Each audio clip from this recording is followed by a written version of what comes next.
विज्ञान और तकनीक, राष्ट्र निर्माण में इनका महत्वपूर्ण योगदान होता है और यहीं से तो तैयार होता है विकसित भारत का एक मजबूत आधार। इसी मंत्र को आत्मसात कर निरंतर कार्यरत है आईआईटी मद्रास के निदेशक डॉक्टर वी कामाकोटी, जिनके नेतृत्व में देश ने प्राप्त किया पहला स्वदेशी माइक्रो प्रोसेसर शक्ति।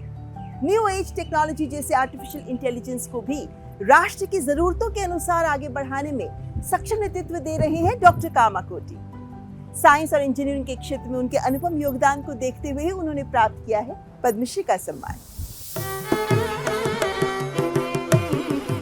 तमिलनाडु की धरती से निकले एक ऐसे वैज्ञानिक जिन्होंने तकनीक और शोध को केवल प्रयोगशालाओं तक सीमित नहीं रखा, बल्कि उसे राष्ट्र निर्माण का माध्यम बनाया।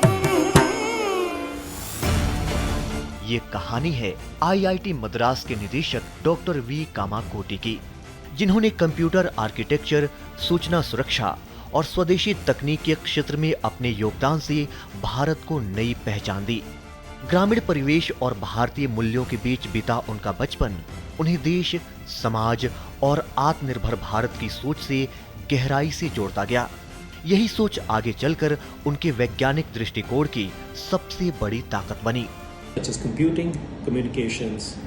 आईआईटी मद्रास के निदेशक के रूप में प्रोफेसर कामकोटी ने शोध को समाज और देश की जरूरतों से जोड़ने का निरंतर प्रयास किया है। उन्होंने नवाचार, स्टार्टअप्स और युवा प्रतिभाओं को नई दिशा दी है।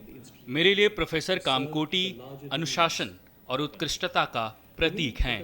उनकी यात्रा युवाओं को यह संदेश देती है कि जब ज्ञान, कठिन परिश्रम और राष्ट्रहित की भावना एक साथ जुड़ जाए तो उसका प्रभाव कक्षा और प्रयोगशाला से कहीं आगे तक पहुंच सकता है।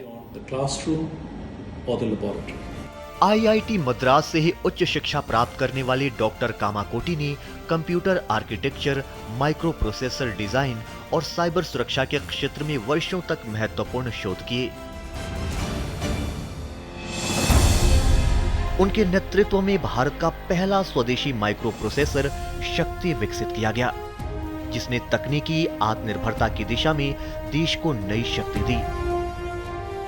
उन्होंने 150 से अधिक शोध पत्र प्रकाशित किए हैं, कई पीएचडी और मास्टर्स छात्रों का मार्गदर्शन किया है और उद्योग तथा सरकारी संस्थानों की लगभग 50 महत्वपूर्ण परियोजनाओं का नेतृत्व भी किया है। पद्मश्री पुरस्कार मेरे लिए केवल एक ही मायने रखता है कि मैं विकसित भारत 2047 के लिए अपना सर्वश्रेष्ठ योगदान दूं। यह सम्मान केवल किसी एक व्यक्ति के प्रयास से संभव नहीं है, बल्कि ये सामूहिक प्रयास का परिणाम है। मैं इस पुरस्कार को उन सभी लोगों को समर्पित करता हूं जिन्होंने मेरे विकास में योगदान दिया और मुझे आशीर्वाद दिया। डॉक्टर कामाकोटी राष्ट्रीय सुरक्षा सलाहकार बोर्ड के सदस्य भी रहे हैं और आर्टिफिशियल इंटेलिजेंस से जुड़ी कई राष्ट्रीय पहलों में महत्वपूर्ण भूमिका निभा चुके हैं। आज भी वे शिक्षा, अनुसंधान और युवा नवाचार को नई दिशा देने में जुटे हैं, ताकि भारत तकनीक और ज्ञान के क्षेत्र में वैश्विक नेतृत्व की ओर और मजबूती से बढ़ सके। विज्ञान और इंजीनियरिंग के क्षेत्र में उनके इस असाधारण योगदान के लिए डॉक्टर वी कामाकोटी को पद्मश्री मिलने पर बहुत बहुत बधाई।